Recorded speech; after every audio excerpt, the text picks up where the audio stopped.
ಶ್ರೀನಿವಾಸ್ ಪ್ರಸಾದ್ ಅವರನ್ನ ನಮ್ಮ ತಂದೆಯವರಾದ ಶ್ರೀಮಾನ್ ಬಿ ರಾಚಯ್ಯನವರ ಜೊತೆಗೆ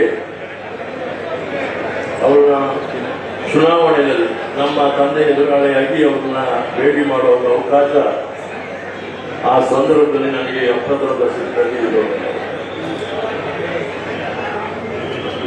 ಮಾನ್ಯ ಶ್ರೀನಿವಾಸ್ ಪ್ರಸಾದ್ ಅವರು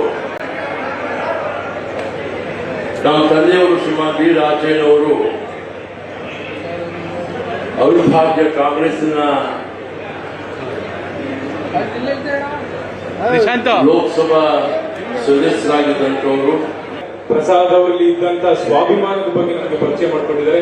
ಶ್ರೀನಿವಾಸ್ ಪ್ರಸಾದ್ ಅವರು ಯಾವುದೇ ನಾವು ಕಾರ್ಯಕ್ರಮ ಮಾಡುವಾಗ ಅವ್ರ ಜೊತೆ ಅವ್ರು ಯಾವಾಗಲೂ ಪೇಪರ್ ಆಡ್ನಲ್ಲಿ ಒಂದು ಸಾಲ ಹಾಕ್ಸೋರು.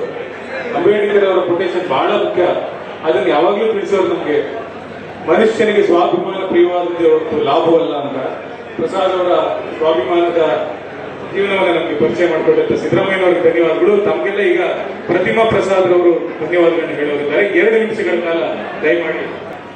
ಕೊನೆಯದಾಗ ಒಂದು ಮಾತಾಡಿ ಬಯಸ್ತೇನೆ. ಶ್ರೀನಿವಾಸ್ ಪ್ರಸಾದ್ ಅವರು ಎಂದೂ ಕೂಡ ತಲೆ ಮೇಲೆ ಕೈ ಹೊತ್ತು ಕೂತವರಲ್ಲ.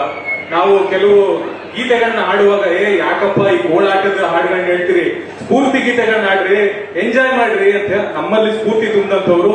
ಇನ್ ಮುಂದೆ ಶ್ರೀನಿವಾಸ್ ಪ್ರಸಾದ್ ಅವರ ಕೆಲಸಗಳು ನಿರಂತರವಾಗಿ ನಡೆಯುತ್ತೆ. ನಾವೆಲ್ಲ ಅವರ ಪ್ರತಿನಿಧಿಗಳಾಗಿ ಅವರ ಕೆಲಸವನ್ನು ಮುಂದುವರಿಸಿಕೊಂಡು ಹೋಗೋಣ. ಜೈ ಭೀಮ್, ಜೈ ಶ್ರೀನಿವಾಸ್ ಪ್ರಸಾದ್.